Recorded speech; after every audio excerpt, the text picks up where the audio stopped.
Hello বন্ধুরা, তোমরা কি চিনতে পারছো এটা কোন মন্দির? তবে শিলিগুড়িতে যারা থাকো আমার মনে হয় তারা অনেকেই বুঝতে পারছো এটা কোন মন্দির।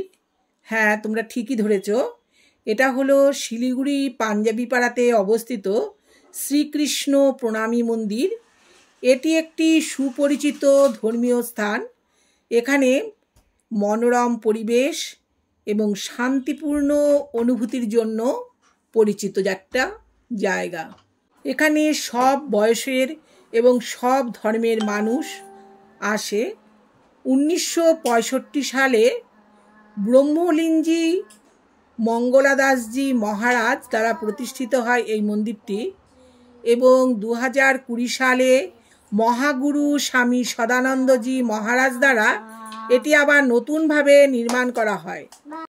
মন্দিরটির বাইরে এবং ভেতরে এত সুন্দর কারুকার্য, আমি বেশ কয়েকবার এই মন্দিরে এসেছি।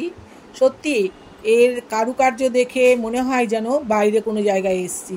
এত সুন্দর, একেবারে ঘরের ভেতরটা তো মানে অপূর্ব। একদম পাশের দেওয়াল এত সুন্দর কারুকার্য করা, একদম চারপাশের দেওয়াল থেকে শুরু করে ছাদ পর্যন্ত সুন্দর করে কারুকার্য করা, প্রত্যেকটা পিলার সুন্দর করে কারুকার্য করা, মানে এত অদ্ভুতভাবে সুন্দরভাবে মন্দিরটা তৈরি করা হয়েছে। আর এখানে অবস্থান করছেন কৃষ্ণ ঠাকুর। আর এটা কিন্তু প্রধানত মারোয়ারি সম্প্রদায়ের দ্বারাই সম্ভবত নির্মিত, কারণ এখানে দেখলাম প্রচুর মারোয়ারি ভক্ত দেখলাম রয়েছে। আমরা রাধা অষ্টমীর দিন গিয়েছিলাম এই মন্দিরে, তো এর আগেও অনেকবার গেছি। এই মন্দিরটা আসলে যেন মনটা একদম শান্তিতে পরিপূর্ণ হয়ে যায়, এত ভালো লাগে নিরিবিলি পরিবেশ। তোমরা যদি শিলিগুড়িতে কখনো আসো তখন অবশ্যই এই মন্দিরটা ভিজিট করো। আর মন্দিরের গায়ে সব শ্রীকৃষ্ণের নানা রকম লীলার সমস্ত ছবি সুন্দরভাবে ফুটিয়ে তুলেছে। এত ভালো লাগে, এত নিরিবিলি পরিবেশ, মনে হয় যেন বেশ কিছুক্ষণ মন্দিরের ভেতর বসে থাকি। দেখো মন্দিরের ছাদটা দেখো কি সুন্দর কারুকার্য করা, একদম পুরো ছাদটাই এইভাবে কারুকার্য করা।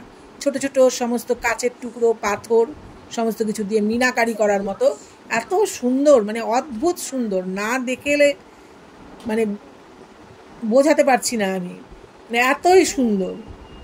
আর দেখো প্রত্যেকটা ওয়ালে ওয়ালে কিন্তু এই শ্রীকৃষ্ণের সব ছোটোবেলার বিভিন্ন ধরনের সব লীলা এই দেখো সব খোদাই করা রয়েছে, খুবই সুন্দর। তবে তোমরা যদি কোনো দিন আসো শিলিগুড়িতে, তোমরা অবশ্যই এই মন্দিরটা ভিজিট করো, আমার মনে হয় তোমাদের খুব ভালো লাগবে। আর বাইরের পরিবেশও কিন্তু খুবই সুন্দর। বাইরে দেখলাম বিরাট বড় গেট, গাড়ি পার্কিংয়ের জন্য দেখলাম জায়গা রয়েছে। বাইরে বেশ খোলামেলা অনেকটা জায়গা রয়েছে, হয়তো ভবিষ্যৎ পরিকল্পনা আরও অনেক কিছু রয়েছে। তবে যতটা তৈরি করেছে তাতে দেখলাম খুবই সুন্দর। ওখানে স্থানীয় লোকের কাছ থেকে শুনলাম যে এখানে নাকি রবিবার দিন দুস্থদের খাওয়ানোর ব্যবস্থাও করা হয়। ভীষণই ভালো পরিবেশ, এত ভালো লাগলো সেটা আর বলে বোঝাতে পারবো না। বাইরে বেরিয়ে এসেও কিছুক্ষণ দাঁড়িয়ে দাঁড়িয়ে বাইরের শোভা দেখলাম। তোমাদের যদি ভিডিওটা ভালো লাগে তাহলে তোমরা লাইক, কমেন্ট, শেয়ার করে আমার পাশে থেকো। আর যদি তোমরা শিলিগুড়িতে কোনো সময় আসো তোমরা অবশ্যই মন্দিরটা ভিজিট করো, আমার কিন্তু ভীষণ ভালো লেগেছে। তোমরা ভালো থেকো, সুস্থ থেকো, টাটা, আবার দেখা হবে তোমাদের সাথে।